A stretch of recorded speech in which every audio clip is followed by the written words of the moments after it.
Welcome to Saints and Feasts of the Catholic Calendar, meeting the greatest men and women who have ever lived. November 16th, St. Margaret of Scotland, 1045 to 1093, patron saint of Scotland, large families, and parents who have lost children.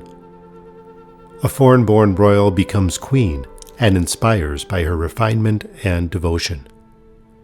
In the early 11th century, a Danish Viking named Canute reigned as King of England.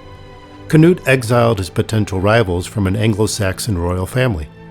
One of these exiles, Edward, made his way to Hungary, married, and had a daughter named Margaret, who grew up in a well-educated royal Catholic home.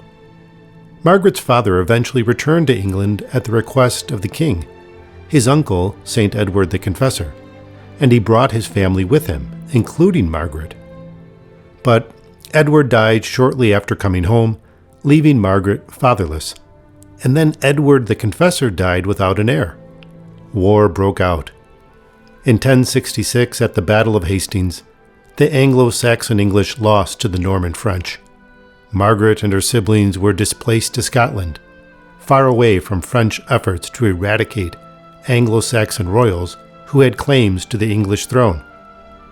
This was the circuitous route by which a woman of English blood who grew up in Hungary is commemorated today as St. Margaret of Scotland. St. Margaret was known to her contemporaries as an educated, refined, and pious woman. She married a Scottish king named Malcolm, who was far more rustic than herself. He could not even read. The earliest life of Margaret, written by a monk who personally knew her, states that Malcolm depended on his wife's sage advice and admired her prayerfulness. According to Margaret's biographer, Malcolm saw that Christ truly dwelt in her. What she rejected, he rejected. What she loved, he, for love of her, loved too. Malcolm embellished Margaret's devotional books with gold and silver. One of these books, a selection of gospel passages with illuminated miniatures of the four evangelists, is preserved in an English museum. King Malcolm and Queen Margaret, along with their 6 sons and 2 daughters, truly created a domestic church centered on Christ. One son, David, became a national hero as King of Scotland and is popularly referred to as a saint. Margaret's presence infused the unsophisticated rural Scottish court with culture. She brought her more Roman experiences of church life with her to Scotland, and so pulled the Scottish Church into conformity with Roman and continental practice regarding the dating and observance of Lent and Easter.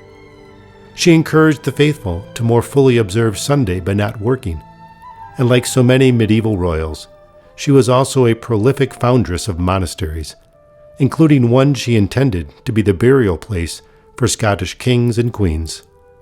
Margaret was known for her concern for the poor, for dedicating hours a day to prayer and to spiritual reading, and for her great skill in embroidering vestments and church linens.